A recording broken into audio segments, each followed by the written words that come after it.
on stage to welcome Gaël Duval and Denis Oliven, who will discuss about what is happening in the media. So there's a lot happening, of course, and they will discuss it extensively if I know Gaël is not coming, so I'll do it myself. There he is.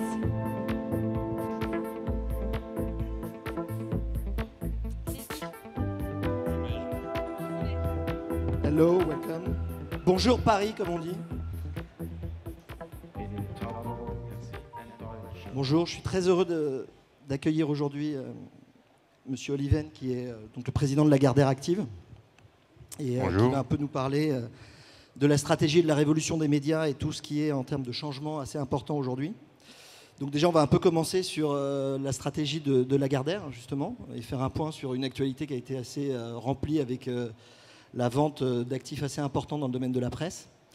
Et donc, où en est Lagardère aujourd'hui et quels sont les suivis suite justement à ces ventes d'actifs assez importants? En fait, la branche Lagardère Active, donc c'est la branche média du groupe Lagardère, elle est composée, j'intègre le numérique dans chacune de ces activités, de deux activités qui sont à peu près à part égale. On a 1 milliard de chiffre d'affaires, donc la moitié c'est de l'audiovisuel, de la production et du broadcasting de radio et de télévision, Europe 1, Virgin Radio, etc. On est le premier producteur français d'audiovisuel en flux ou en stock, et d'autre part, on est le premier groupe de presse magazine en France. Compte tenu de la révolution totale de notre écosystème, de notre métier de la presse, on a fait des choix en effet drastiques. Notre portefeuille de titres, je laisse de côté une vingtaine de titres que nous opérons avec Disney. En dehors de ça, nous avions 20 titres, dont la moitié, 10 de ces titres, ne représentaient que 10% de notre chiffre d'affaires. Et donc c'est cela que nous avons cédé pour nous reconcentrer sur nos vaisseaux amiraux, Elle, Paris Match, le JDD, Télé 7 jours. Pour vous donner un ordre d'idée, Elle, c'est plus d'une centaine de millions d'euros de chiffre d'affaires. Psychologie Magazine, c'est une petite quinzaine de millions d'euros de chiffre d'affaires. Donc on s'est concentré sur ces marques-là pour pouvoir concentrer notre capacité à les transformer pour faire face à l'évolution qui nous concerne tous ici. Et on a cédé les titres les plus petits en se disant qu'ils n'avaient pas la taille critique pour nous et qu'inversement, on les étouffait dans une structure trop lourde et qu'ils auraient davantage de chance dans des structures opérationnelles plus... C'est pas la fin de la presse. Parce que vous avez vendu à l'international beaucoup de titres, vous en vendez quelques-uns ici. Est-ce que c'est la volonté de se retirer du média presse pour aller sur d'autres médias ou pas du tout? Non, c'est la conviction profonde que la presse connaît plutôt une transformation radicale. Elle se dématérialise, elle change ses supports. Les barrières à l'entrée se sont effondrées. Autrefois, si vous vouliez faire un titre de presse, il vous fallait une capacité à investir dans l'impression, dans le papier, dans la distribution. Aujourd'hui, vous pouvez distribuer des contenus sur Internet sans aucun de ces coûts. La désagrégation aussi. Nous offrions des contenus packagés et aujourd'hui le consommateur a la faculté de choisir librement ses contenus. Donc l'ensemble de ces mutations nous impose une transformation radicale. Ça ne veut pas dire que la presse est morte, mais ça veut dire que l'écosystème, le modèle économique, la technicité qui était la sienne avant sont en train de se transformer radicalement. Il faut qu'on accompagne cette transformation et ça suppose qu'on concentre des moyens intellectuels, de ressources humaines et même en capitaux sur quelques titres dont on pense qu'ils ont, par leur marque, par leur contenu, la capacité à naviguer dans cet univers nouveau. Alors justement, il y a beaucoup de révolutions sur l'usage et sur les technos. On parle du tout convergence aujourd'hui dans les médias. Est-ce que c'est une voie unique? Est-ce que c'est la seule voie que vous allez prendre?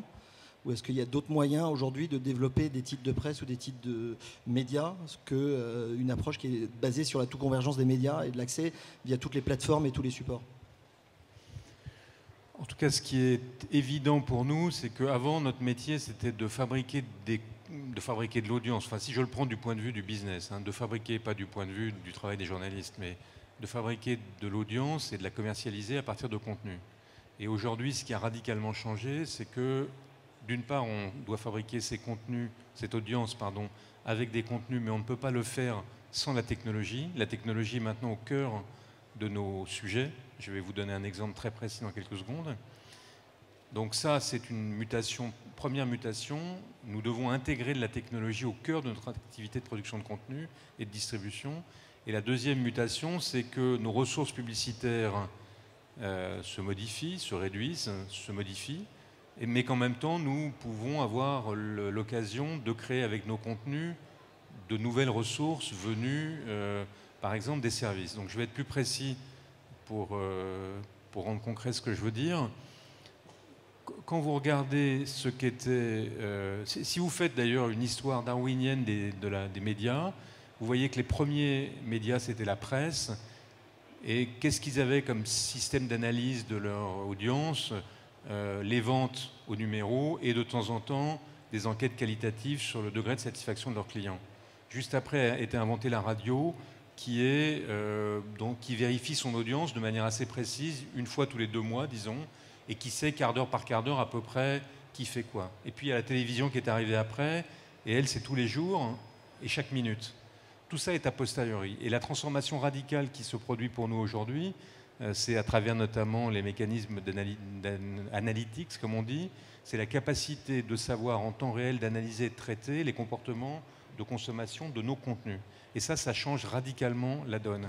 Et si nous n'intégrons pas ça, si nous ne mettons pas ça au cœur de la production et de la distribution des contenus, nous passons à côté du sujet. Et alors comment vous le faites concrètement?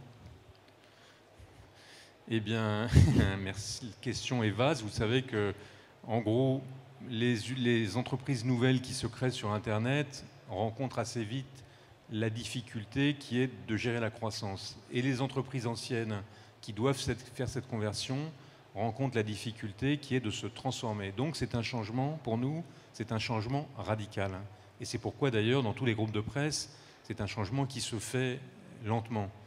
Parce que ça suppose non pas seulement d'intégrer des outils, non pas seulement d'intégrer des compétences, mais ça suppose de changer complètement nos façons de fonctionner. Vous en savez quelque chose, vous qui avez fait un aller-retour à la Gardère active. Le type d'agilité, de rapidité, de travail coopératif, d'intégration des équipes de contenu éditorial et de publicité, qui est le lot commun de nos compétiteurs qui sont des pure players médias numériques, pour nous, c'est un chemin, c'est une révolution culturelle. Et donc notre sujet majeur à nous, c'est d'accomplir cette révolution, c'est ce que nous sommes en train d'essayer de faire. Ça prend du temps et c'est difficile. Alors, il y a un sujet sur lequel justement il y a une grosse révolution qui est en train d'arriver et sur lequel vous êtes fortement positionné en tant que producteur audiovisuel numéro 1 en Europe quasiment. C'est l'arrivée de Netflix.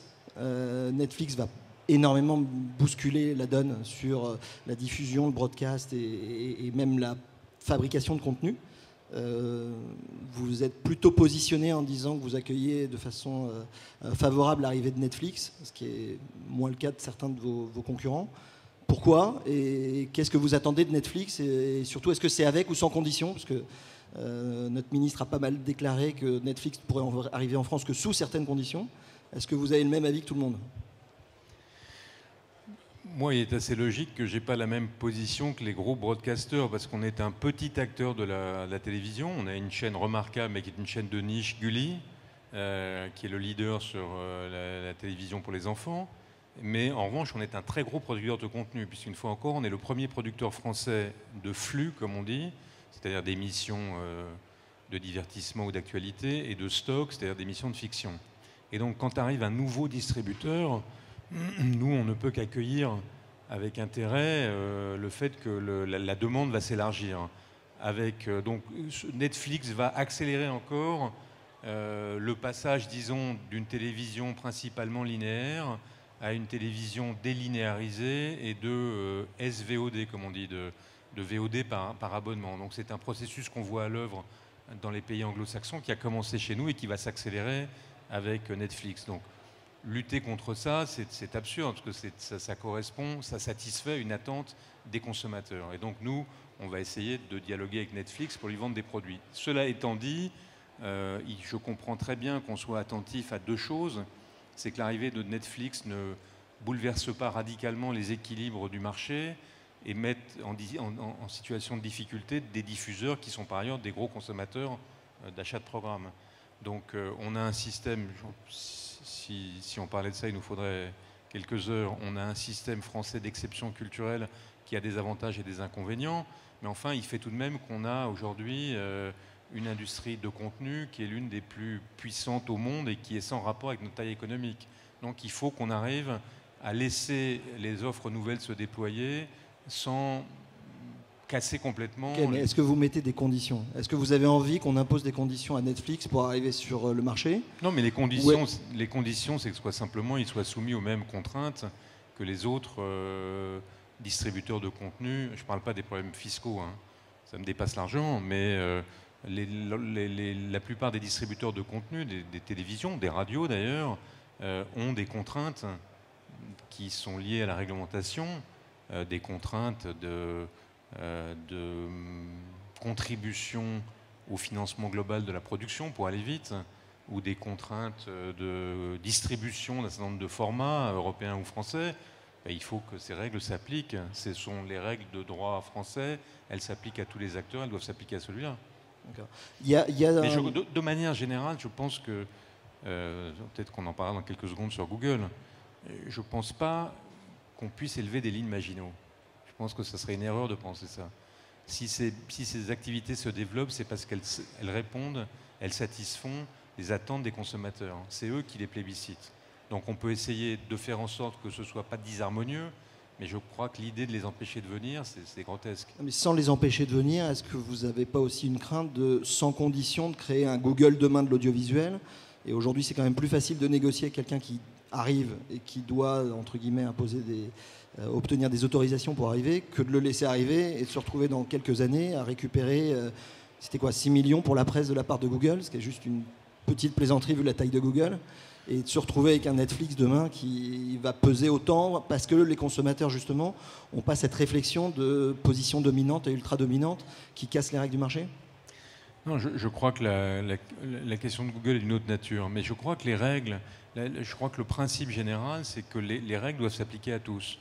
Donc Netflix doit entrer ici en concurrence avec les autres offreurs du marché selon les règles de cette concurrence, d'une concurrence loyale.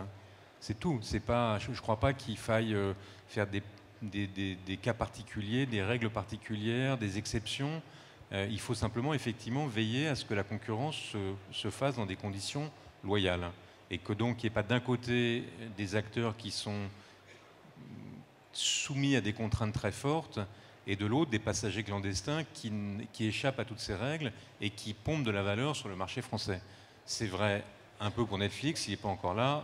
C'est vrai beaucoup pour Google, on peut en parler si vous le voulez. Alors justement, c'est une bonne introduction parce que Matthias Döpfner, un de vos camarades allemands, a déclaré il n'y a pas longtemps: je dois le dire clairement et honnêtement, car pas un de mes collègues n'ose le dire et le faire publiquement, j'ai peur de Google.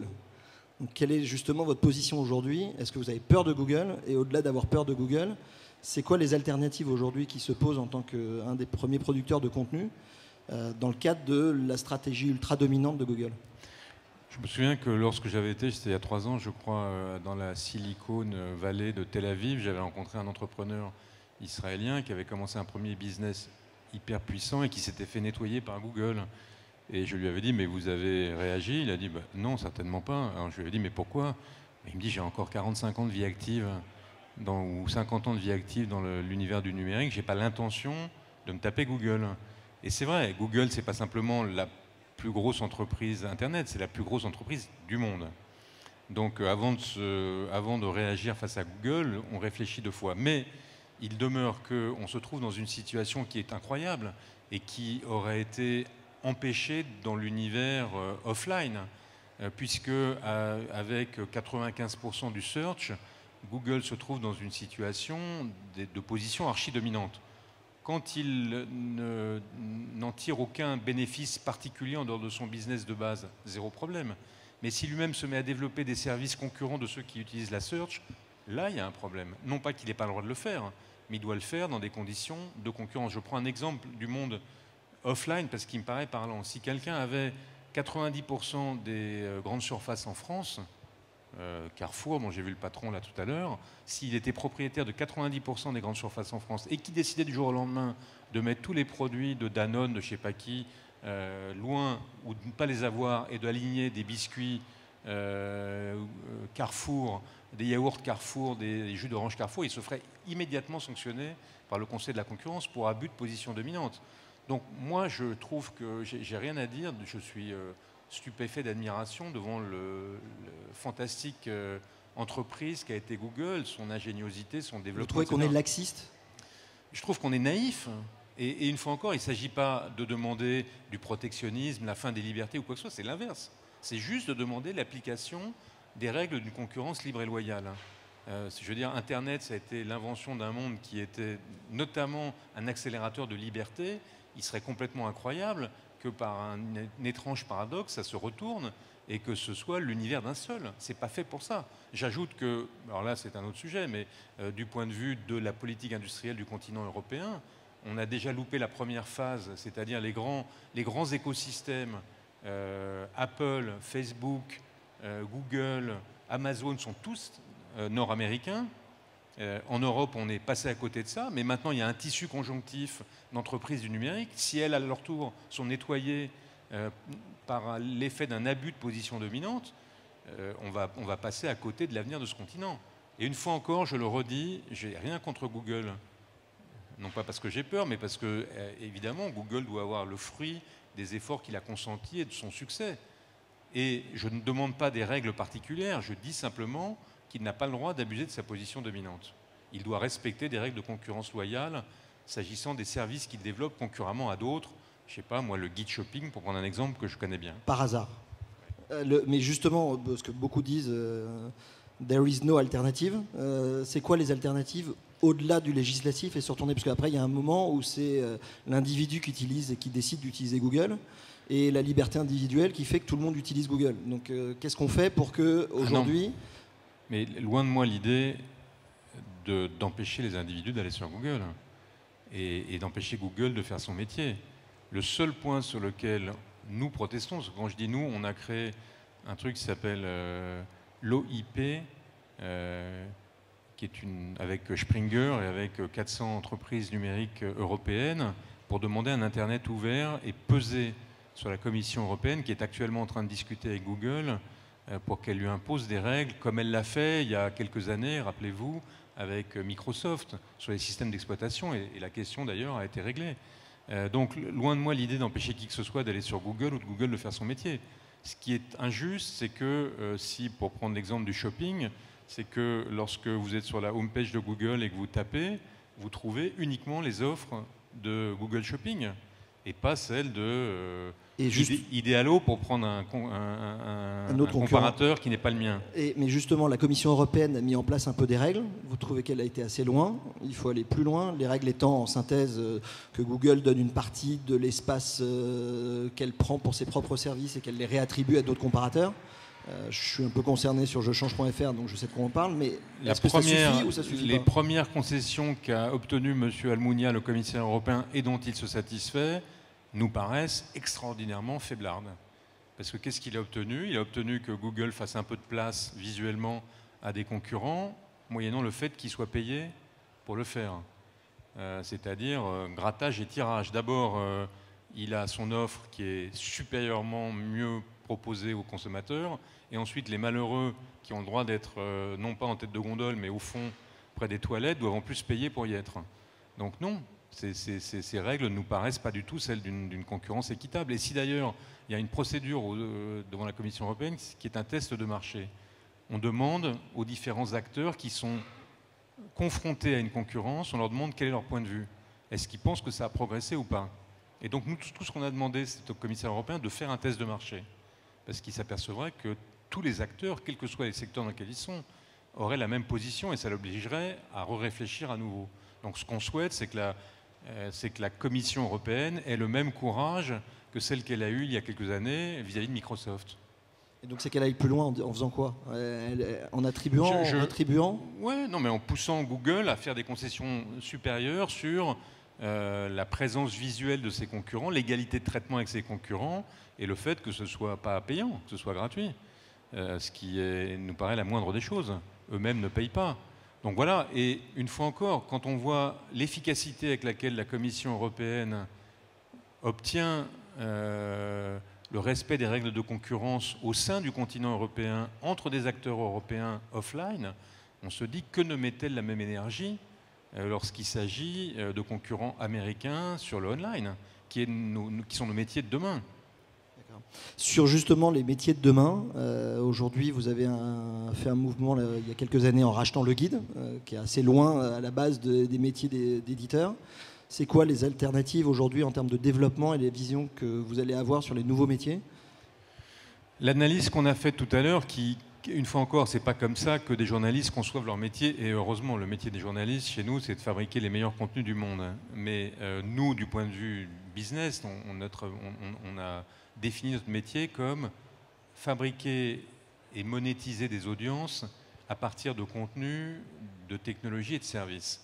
Donc, on va développer sur l'univers numérique, à côté de la transformation d'actifs qu'on a déjà, comme la presse, on a développé plusieurs types d'actifs numériques. Il y a ceux qu'on a générés nous-mêmes, c'est des verticaux de contenu, L.fr, Europe1.fr, qui sont des modèles publicitaires. Il y a ceux qui s'approchent de ça, mais qui sont des pure players, par exemple Doctissimo, qui fabrique à partir de contenus, mais aussi de forums, de l'audience et qui la monétise. C'est aujourd'hui le premier site pour le bien-être et la santé, ou le premier site, dernière enquête Médiamétrie, féminin en France. Donc ça, c'est un pure player qu'on a acheté, qu'on a maintenu et qui est en train de se transformer justement. On a par exemple lancé une marketplace pour la vente de produits pharmaceutiques et parapharmaceutiques, où on a acheté une toute petite société brillante qui s'appelle Mon Docteur et qui fait de la réservation en ligne chez les médecins. Je ne sais pas si vous avez vu ça à New York. C'est la fourchette du médecin, c'est ça? Voilà, le bistouri, on va l'appeler. Voilà, ça c'est donc ça, c'est des pure players qui sont sur un modèle à l'origine plutôt publicitaire, mais qui sont en train de se transformer, notamment avec des services. Et puis on a développé, pour ne pas mettre tous nos œufs dans les mêmes paniers, des modèles qui sont non publicitaires, du type leguide.com, qui est du guide shopping, ou, pour prendre un autre exemple, comme on a beaucoup de trafic autour du loisir, de la télévision, du cinéma, on a acheté le leader français du ticketing de théâtre qui s'appelle Billet Réduc. Voilà, c'est un peu schizophrène. Vous êtes contre Google, mais vous rachetez des trucs dont leur business est entièrement dépendant de Google. Ouais, mais non, mais on est obligé de. Je crois pas que le ticketing de théâtre va être le premier business sur lequel Google va se lancer. Ils ont des. Non, mais le guide un peu quand même. Ah, le guide. Ouais, bah c'est pour ça qu'on se bat. C'est parce qu'on considère qu'il n'y a aucune raison que le guide disparaisse, parce que Google a décidé de faire du Google Shopping. Donc on est des acteurs majeurs de la bataille au niveau de la Commission européenne pour que des règles de la concurrence. C'est pas qu'on a peur de se battre avec Google Shopping, on est d'accord pour se battre contre eux, mais dans des règles équitables. Alors par ailleurs, pour le guide, pour répondre à votre question, il est clair qu'on a quand même tiré les leçons de ce qui se passe, et donc on va développer aujourd'hui le trafic qui ne vient pas de Google représente 30% du trafic du guide. On va évidemment accélérer cet accès au trafic qui ne passe pas par le search. Et on va aussi, on va lancer là dans quelques jours un site de social shopping. Donc on va diversifier nos sources d'accès à l'audience, au public, aux consommateurs, aux internautes pour échapper à la contrainte Google. Okay. On était en coulisses tout à l'heure, vous me disiez que vous avez le sentiment d'être un vieil empereur romain dans un monde de digital. Justement, c'est quoi le message pour des entrepreneurs aujourd'hui? Je n'aurais pas la prétention d'être un vieil empereur, disons un petit prétorien romain dans sa toge. D'abord, moi j'ai l'intention d'arrêter le latin et de passer à la langue vulgaire très rapidement, de parler le français d'aujourd'hui. Et d'autre part, non, moi je pense qu'on a énormément, je suis assez fasciné évidemment par la révolution technologique et le nombre monstrueux des opportunités qu'elle nous offre, c'est dingue. Mais plus que ça, beaucoup plus que ça, je trouve que ce qui est le plus intéressant pour une grande organisation comme la nôtre, hiérarchique, verticale, pyramidale et lente à réagir, c'est que vous nous proposez un modèle d'organisation beaucoup plus rapide, beaucoup plus efficace, beaucoup plus responsabilisant et beaucoup plus excitant pour les salariés. Donc moi, ce qui m'inspire quand je travaille avec vous, c'est autant les technologies que vous m'apportez que des façons de travailler qui, à mon avis, sont celles de demain et que toutes les entreprises un jour mettront en avant. Denis, merci beaucoup d'être venu et d'avoir donné un peu votre vision de tout ça. Merci beaucoup. Merci à vous.